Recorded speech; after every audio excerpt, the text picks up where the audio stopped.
Peut-être pour commencer, je dois dire que j'ai eu la grande chance, j'avais 8 ans, de le voir devant sa maison à Günzbach. Albert Schweitzer, né allemand à Kaisersberg en 1875, a passé son enfance à Günzbach. Comme il le dit lui-même, Je suis un homme de Günzbach et citoyen du monde. Je crois que ça nous définit déjà assez bien. Cet homme, accompagné de Gérard Lesser, historien spécialisé sur l'Alsace, nous allons parler de cet homme qui était médecin, pasteur, théologien, musicien et philosophe. Son nom est souvent associé à l'humanitarisme, mais son véritable héritage réside dans une philosophie profondément enracinée dans le respect de la vie. Mais qu'est-ce que le respect de la vie selon Schweitzer, et comment cette idée a-t-elle transformé sa vie et le monde qui l'entoure? Pour le découvrir, plongeons dans l'univers philosophique de ce prix Nobel de la paix.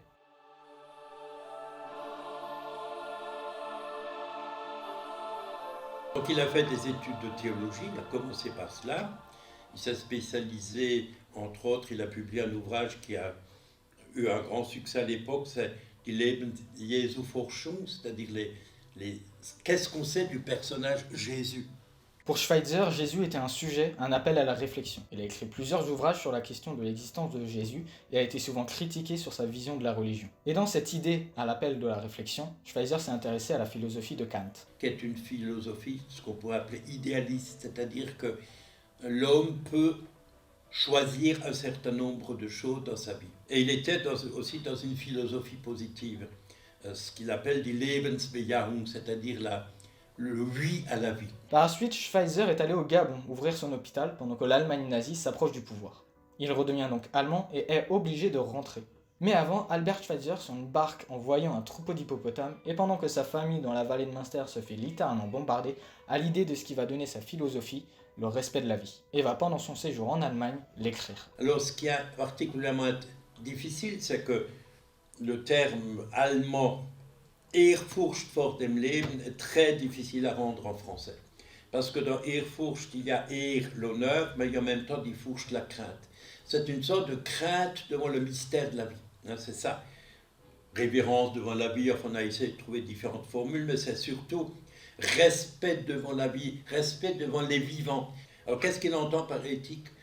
Par l'éthique du respect devant la vie, c'est la responsabilité que nous avons par rapport aux autres vivants. Et dans cela, et je trouve que là, il est extraordinairement, comment dirais-je, d'actualité, c'est l'humain, pour lui, n'est pas le sommet de la création. Il est un vivant parmi d'autres vivants, ce que d'autres diront, Lévi-Strauss, enfin. Et il inscrit l'humanité dans l'ensemble plus vaste de tous les vivants. Et il dit, nous avons à respecter toutes sortes de formes de vie parce que chaque vie a pour objectif de vivre. Schweitzer va faire de cette philosophie une sorte de combat. À la fin de sa vie, il a encore écrit un certain nombre de textes pour bien expliquer son éthique du respect devant la vie, qui, pour moi, c'est important, qui inclut l'ensemble de tous les vivants. C'est une philosophie positive, c'est un choix que l'on fait. Je choisis de respecter la vie, je suis co-responsable des autres vivants. On peut rattacher ça aussi à sa protestation à l'arme nucléaire, car pour lui, la planète m'appartient? Non, nous appartenons à la planète. C'est tout à fait le contraire. donc on n'a pas le droit de décider de la vie ou de la mort d'êtres vivants, et on doit respecter leur objectif de vivre. Tout le contraire de l'arme nucléaire, quoi. Nous devons réfléchir en d'autres termes, non plus en termes de conquête, en termes d'avidité, mais en termes de respect des équilibres naturels, des équilibres entre les États. Mais c'est bien beau tout ça, mais sa philosophie a des limites, et Schweitzer le sait. Ce sont des limites de situation. Par exemple, dans un de ses textes, il raconte qu'il est allé noyer une portée de petits chats parce qu'il y en avait trop. Donc il y a aussi des limites. Mais dans la mesure du possible, c'est respecter toutes les formes de vivant.